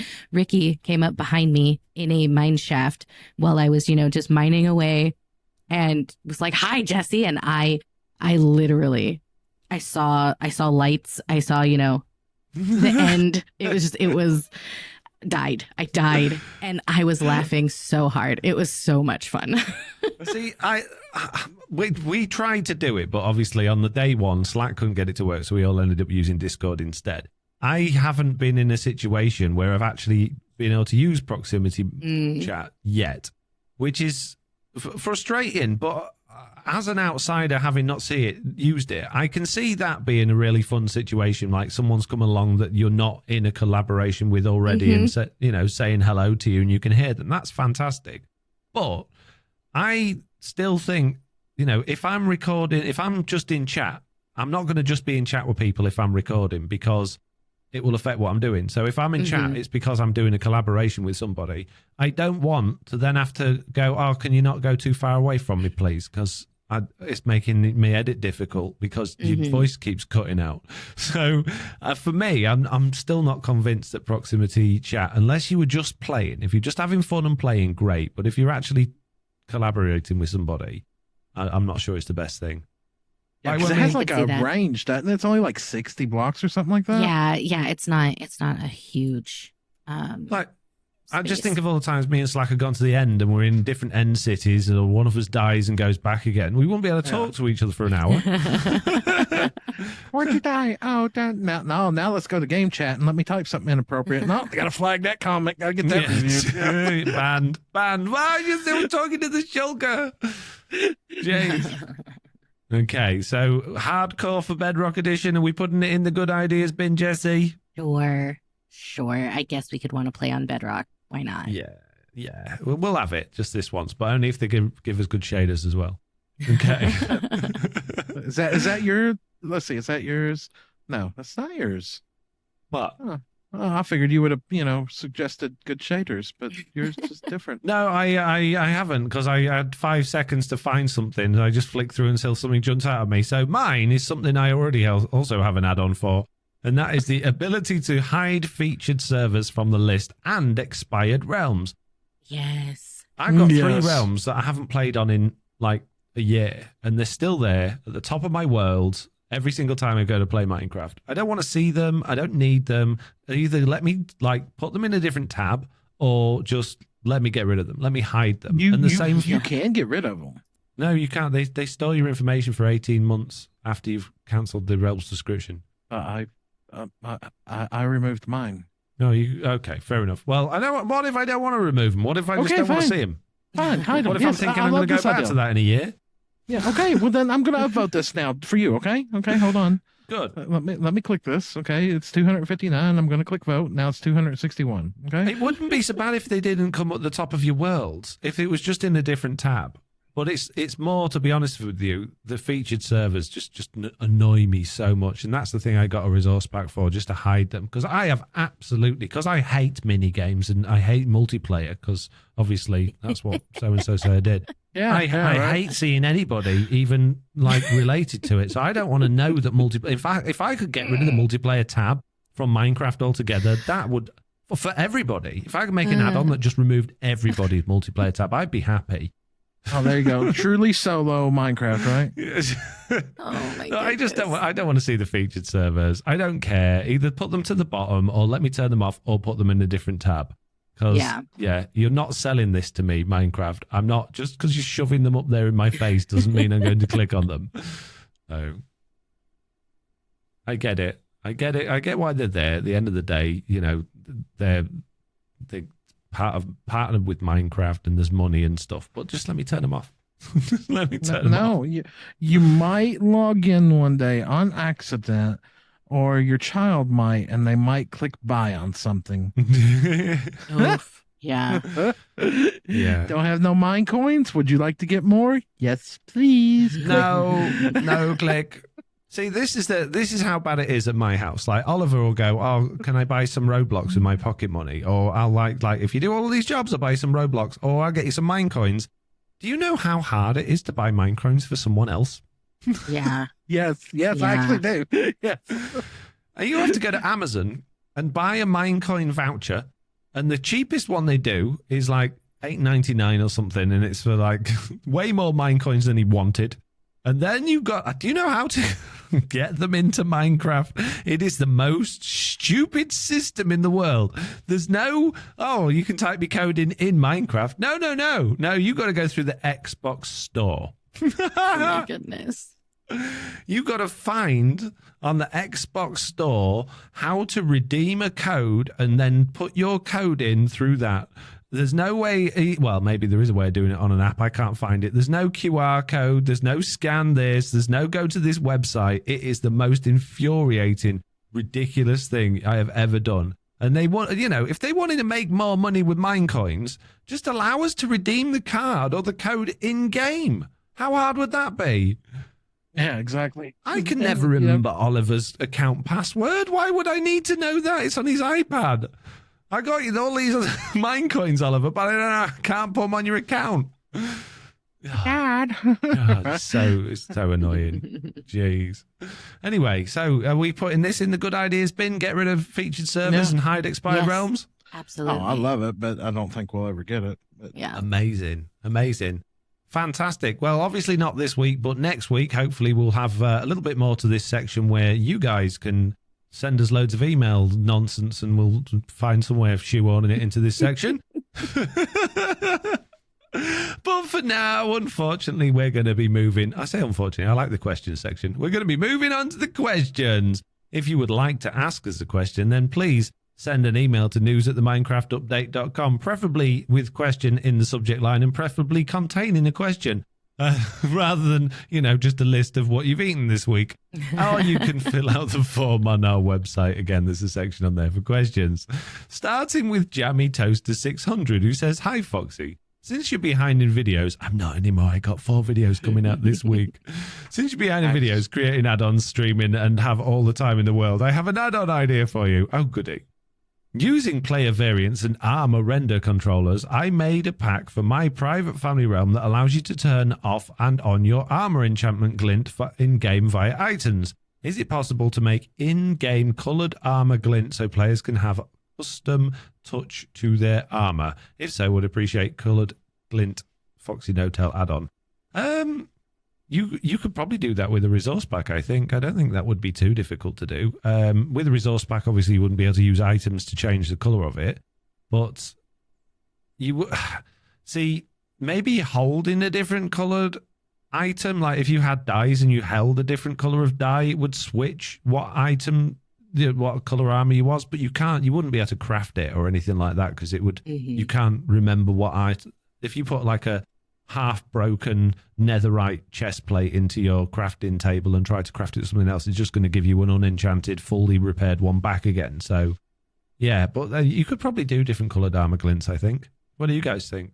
I don't know enough about that stuff to know how possible it is, but I would like that. I think that would be cool, just to give ourselves just a little bit extra standoutiness, especially when we're doing big group collabs and stuff. I think it'd be fun. Yeah.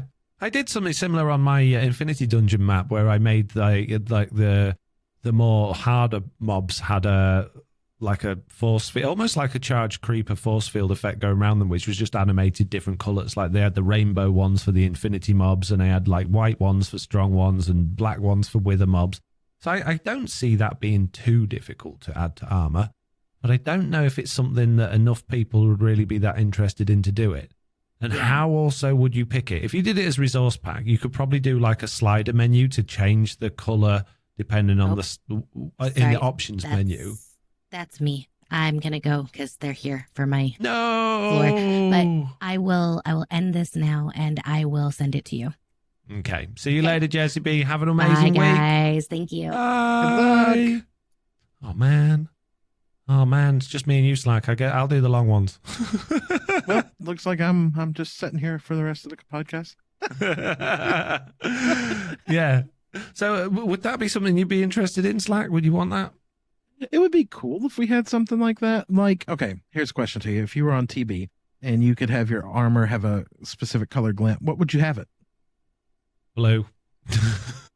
Blue. Or purple. You're purple. But see, I would probably want a blackish green. Wouldn't that be cool though? To disable in-game player names, because I know you do that a lot for storyline stuff and everything like that. But you just see somebody and you're like, oh, I know that person, but by their other armor glint, Yeah. Well, if it was the case of doing it with a resource pack, then other people aren't going to see it unless it's on the server. So I don't know how you would. It's an interesting one. Yeah, I have to do some thought into how you would actually choose what color or what color the armor tint you've got is.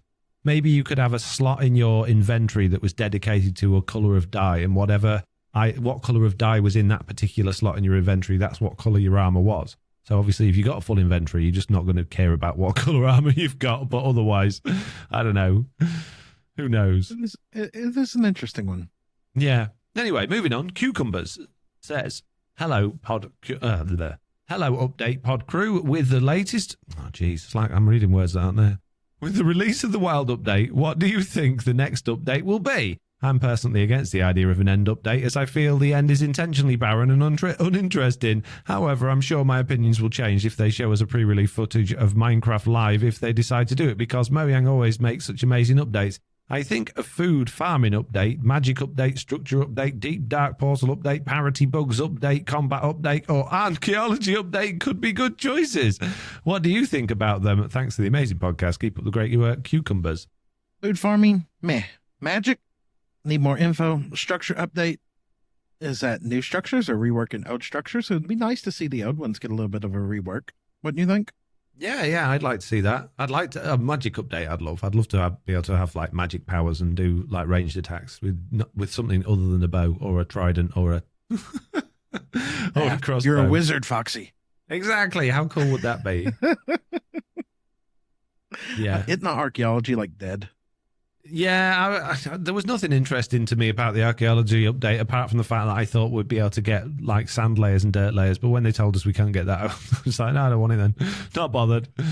Yeah, no thanks. I don't want to make an array of different types of brushes to brush dirt until it's gone to find a piece of terracotta and tell my story on a pot. Thanks, I'm good. Jeez. Yeah. I don't think a parity bugs update is something that they need to do. I think they're getting enough parity and bug stuff coming out in these changelogs every minor update, and I think that's a really good way to do it. Combat update, I think that goes in line with parity and bugs, so I would like to see that just happen at some point rather than focusing a big like update on it. As far as the end is supposed to feel uninterested and barren, well, that's a bit boring, isn't it? That's a bit of a bad... Yeah, this area of your computer game's rubbish. Yeah, but it's supposed to be. Oh. Okay. I got an interesting question for you, though. Yeah. Say one day we do get a combat update to match Bedrock more to Java, and we get Sweeping Edge and everything like that, okay? Mm-hmm. What happens to our Trident killers? As long as they give us the Java equivalent, we'll be fine. But I see Trident killers more likely to be going to Java than taken from us. I think that's... I would be amazed if they took that away. Yeah, that's where I would guess that one feature would go the other way. Like, yeah, okay, we get Sweeping Edge and everything, but in return, they would get Trident killers like we do. Yeah. Yeah. Or they could just get rid of Tridents altogether. Who likes Tridents anyway? Jeez. Oh, man, it's like them drowned. Yeah. What point do they serve, right? Yeah, exactly. Hey, there's a PS on this that I didn't read. It says, PS, in episode 25, Foxy told us to leave feedback on random subreddits and that you guys would find it. However, I left a question on a specific subreddit and it was not read last week. Well, I can't find them all. Sorry. Jeez. Well, no, that was that one piece of... No, we said that was inappropriate. Oh, was that the inappropriate one? Oh, yeah, that was the one about your shoes.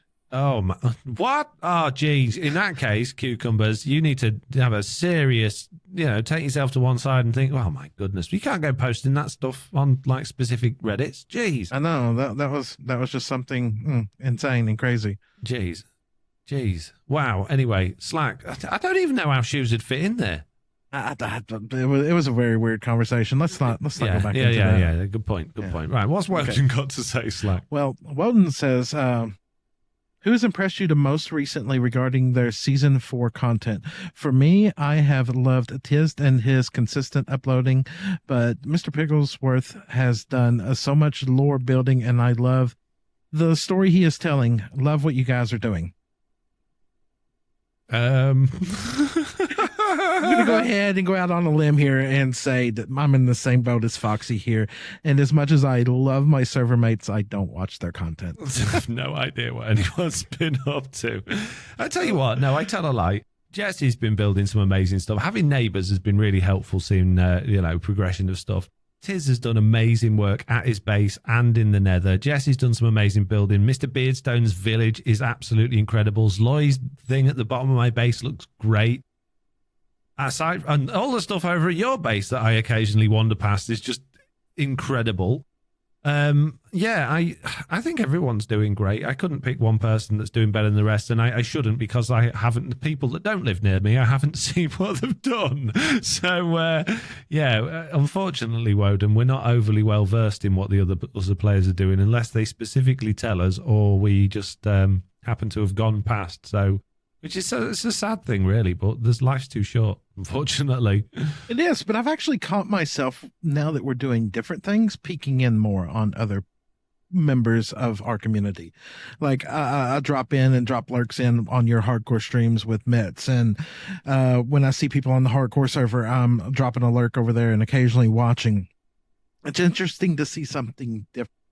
I guess because we're on the same server and we see each other all the time when we log in, it's just kind of I flow past there. I see Foxy built a windmill, or I see somebody built this, and you don't think much about it. I don't know. Yeah. Yeah, it's a bit of an odd one. I watched a couple of the because they're relatively short as well. The hardcore series episodes from some of the members. So the first few that went out, I watched a few of those. But that was quite nice because there was like either this one was not even 5 minutes long, bless him. But like they were like 15 minutes long, 18 minutes long. You can stomach it, can't you? You just think, I can sit down and watch that. Whereas if it's, I know it's weird, isn't it? If it's truly Bedrock stuff, you can't, I work there, so I'm not really bothered, you know? Yeah. Well, it's like I used to watch your videos all the time. And then when TB started and we started collabing a lot, I kind of kept up with them for a bit while we were collabing. Then it reached a point where I was like, okay, I've recorded this with him. I've edited this with him. I don't need to see what he's done. And even when I did, we did stuff totally different. And it's just, I kind of know what to expect out of a Foxy video, if that makes any kind of sense. Yeah. There's some good to say from consistency, but also, you know, having that level of consistency is probably not the best thing for keeping an audience because everyone will be feeling the same thing. I have been mixing it up a lot. I've had a few comments actually on these couple of hardcore episodes I put out saying that they really like the editing, and I've tried to make them very upbeat. I did that silly song thing with Jen about the villages, and yeah, it's good. I cut the video to that as well, so that was funny when it actually. Oh, that was absolutely hilarious. It was great. So yeah. Anyway, I don't know how we got on that tangent. What's Ori got to say? Ori says, "What do you think about World Edit? Did you want it in Minecraft Bedrock? Love the podcast and keep up the good work." Now I think that's the World Edit mod for Java, where you can like make big circles and run lots of functions and things. There's add-ons for that for Bedrock, but they're not the same. I get it. No, not very good. I guess as map makers, they would enjoy it. As just a casual, or I wouldn't say I'm a casual player, but just as a player, I have no interest in it, but I'm not opposed to it. I think it's something that once you're used to it, like, again, yeah, for map makers, not for just casual players, but once you're used to it, I think that's probably one of those tools that just allows you to do crazy things. I had when we were doing the Infinity Dungeon build, I had Pickles asking, could we build it all in Java so that we could use World Edit and then port it to Bedrock? And I didn't want to do that because I know that just things go missing or they change. I wanted to build it in Bedrock, but I know a lot of the marketplace creators do exactly that. They'll build it all in Java using World Edit and stuff like that and then port it back across. And that's great, but when I've tried to use it, I just find it really complicated. So I prefer just slapping blocks down and using fill commands and stuff like that. But yeah, it'd be nice if it was in the game, but it's I don't think it would ever be vanilla. So Hakuzo says, with the talk of redstone under the ancient city being a tutorial for creating a basic circuit, I don't buy it. What about the redstone traps in the jungle temples or sand temples? What do you think is the real reason for having all that redstone unless it links to some kind of lore? I think it is just because it was one of those things they didn't know what to do there. They did a big thing about, let's get some feedback from creators, and Exuma Void was like, hey, I would love it if there was an area of the world where they had a redstone like tutorial section, and I think the developers just thought that was a really good idea and wanted to find some way to shoehorn that into the thing. So I really do genuinely believe there's no real reason for it other than that, and it doesn't really add much to the game. I'd like to think there was some lore behind it, but I really don't think there is. What do you think, Slack? No, I don't think it's really needed in the game because, well, like we've talked about before, this has been brought up before, tutorial world. We used to have them. What happened to them? Just get that back if people need to learn some basics on redstone, not when they're actually in survival Minecraft. Hey, maybe, Slack. I know we're banned from talking about that portal and new dimensions. But have you noticed how little redstone is available now since 1.18/1.19? What if the new dimension is a redstone dimension? It's just wall-to-wall redstone blocks and dust. Well, that seems too simple. That'd be good, wouldn't it? Or what if inside there, you could find redstone components like piston trees and, oh, man. observers just, like dotted into the terrain, Do you remember when they had the Java Edition, what was it called? April Fool's update. There was Minecraft 2 and they had bluestone in that and it worked alongside redstone but wouldn't join. Yeah. Oh, it was amazing. Maybe it could have bluestone in there as well. Yes, please. Anyway, we're not allowed to talk about the... Oh, yeah. No dimension. Yeah. Yeah. Plod says, thanks, Fixie, Jelly, and Sock for another great podcast. Is it too early to start speculating about version 1.20? We've already done it, Plod. You've been 2 questions too late. As it's a round number, do you think Mojang are going to aim for something even more ambitious than previous updates? Ah, man. Oh, geez. I would like to think it's going to be a big update. I'd like to think, even if it's not massive in terms of loads of blocks, world generation change or something like that, it's something that hits home and it's has a long lasting effect, like an end update or something like that. I don't want to just see it disappear and go by. But then, like 1.10, wasn't that the combat update, and there wasn't a great deal in that, so I don't know. Yeah, true, but that, even though there wasn't a great deal in that changed a lot on Minecraft. It did. That's when Elytra came in, I suppose. Mm-hmm. I think. But the true power of Elytra wasn't really made. I guess it was made insane at that point in time. But when they added rockets to propel it, yeah. GG. Yeah. Well, we found out the other week that was 1.11.1. So I think Elytra was 1.10. I'm pretty sure it was. Pretty sure. Yeah. In fact, I can almost remember the picture now is Steve and Alex fly in and there's the end is in the background, maybe. I think. Yeah, because one of them looks like it has a chest plate with an elytra on. That's right. Yeah. So I'm pretty sure that was 1.10. But yeah, do you think we'll get a big update, or do you think it's going to be a little one? Honestly, every update they've been putting out for the last 3 years seems like they've all been big updates. Whether you like them or not, they've all been substantially important with game changes. I can't think of one that was just pure. It didn't bring something to the game, even if it was something I didn't like. Do you think they'll do another multi-parter? I know they got a lot of flack for, oh, look, it's Caves and Cliffs Part 3. But, like, it seems as they do 6 monthly ones now. It does make sense to go, hey, this is the theme, but we're going to do it over a year. Like, the 6 months is Part 1 and Part 2. I quite like that, because you kind of know everything that you're going to be getting for that next year is thematic, but then you've got that other side of that going, yeah, but I don't want it split down the middle. I don't want the blocks now and then the world gen later. So, and then you're going to have people who, just like us, we heard about the Deep Dark for 3 years. That's an exaggeration. You get what I'm saying? And it lost all hype for us. Yeah, I don't know. I'm still really excited to go there. Although 1.8 has been out, like 2 weeks, and I haven't yet. So. But my point, though, was before the update dropped, we were nothing but tired about hearing about it. Yeah. I was like, please, just give it to us.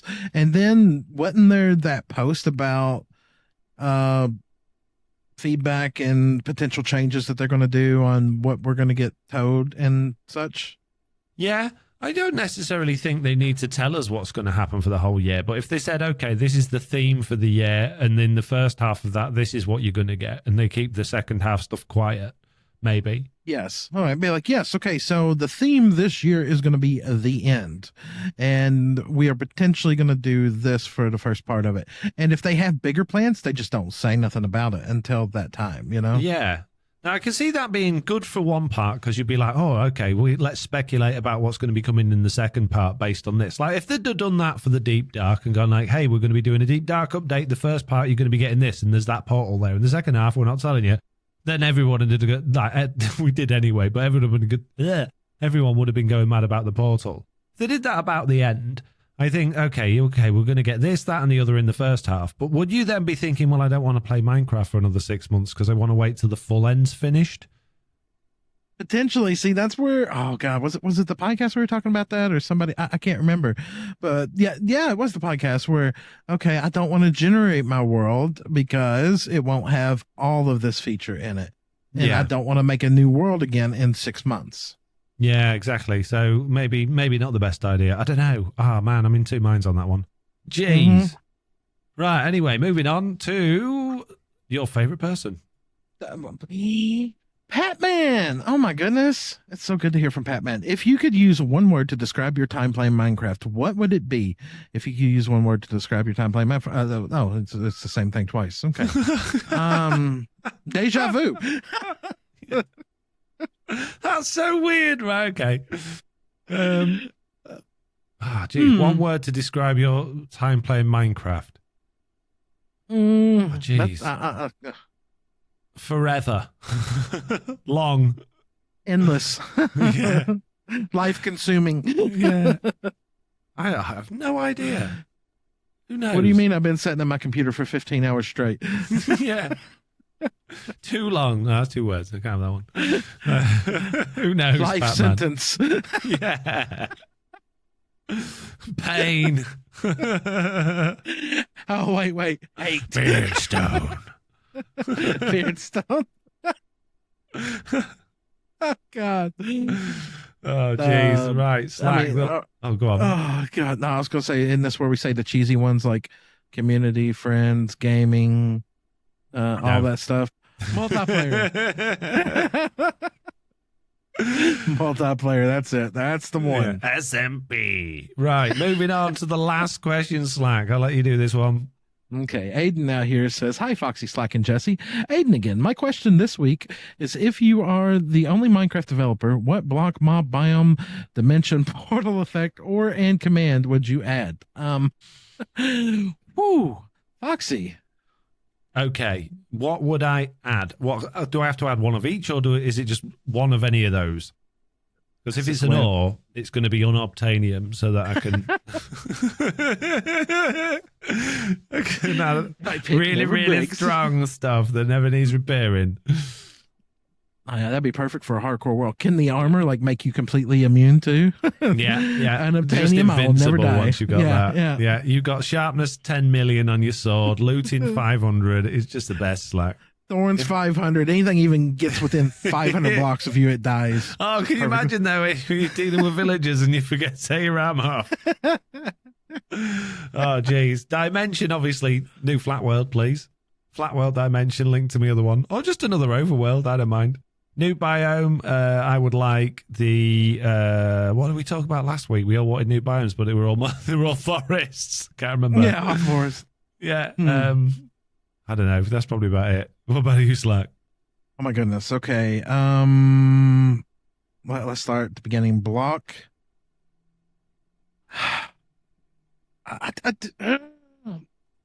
Grass related. Give me a different grass. We got moss, we got grass, we got coarse dirt, but give me a different one.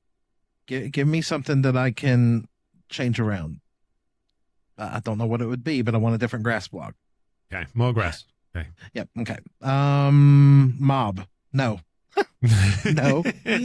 Can we subtract a mob? Can I get rid of the dolphin? You know? Yeah, you allowed. Okay. Okay. All right. You're the only dev. You can do what you want.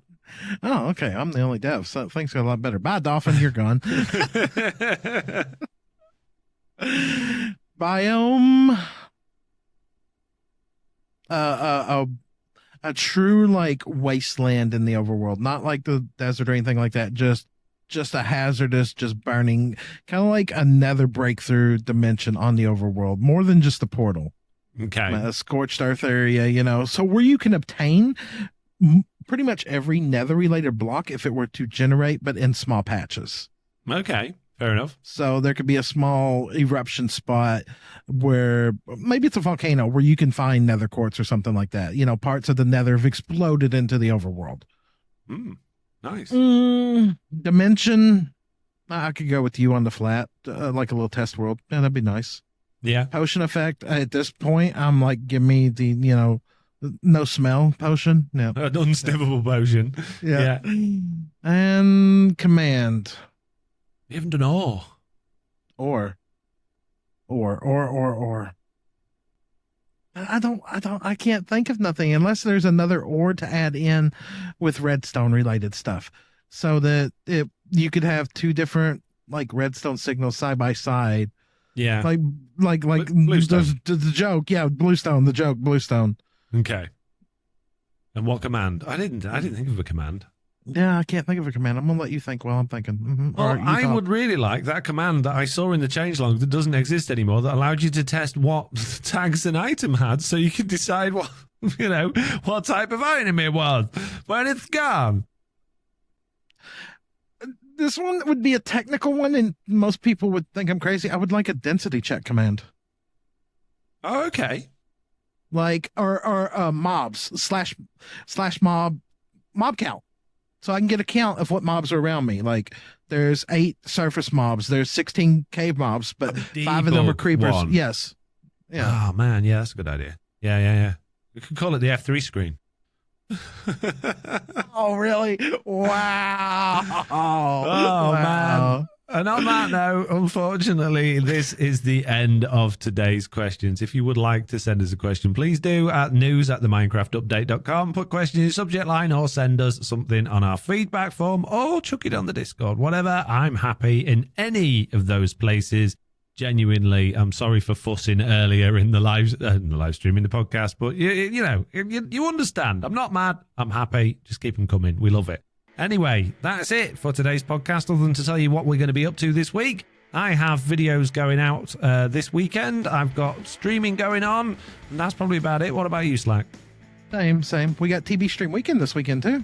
Oh, yeah, and it's with my birthday on Sunday. I'm streaming on my birthday. Oh, my goodness, it is your birthday. Wow. Yep, so all of my redemptions are now really expensive. You're welcome. My exercise one is 10 million stream points now. So it's my birthday. I'm not going to exercise, right? Yeah, exactly. I've got a cake redemption. No, just as usual, I think. But yeah, I'm looking forward to that one. Yeah. But yeah. As far as for me, Stream Weekend, regular. I'm cranking out hardcore videos right now. I'm loving the hardcore series. It's given me a fear factor of the game that I haven't had in a very long time, and I love it. And if and when I die, which I will eventually, I'm going to be very sad because I'm having so much fun on it. Yeah, me too. And on that note, all I've got left to say, Slack, is my usual sign-off, the thing that I say every week, and that is that if you've got a ring light, don't turn it on if you're looking directly at it. Potato tomato. Was that Bye. Bye. Potato tomato.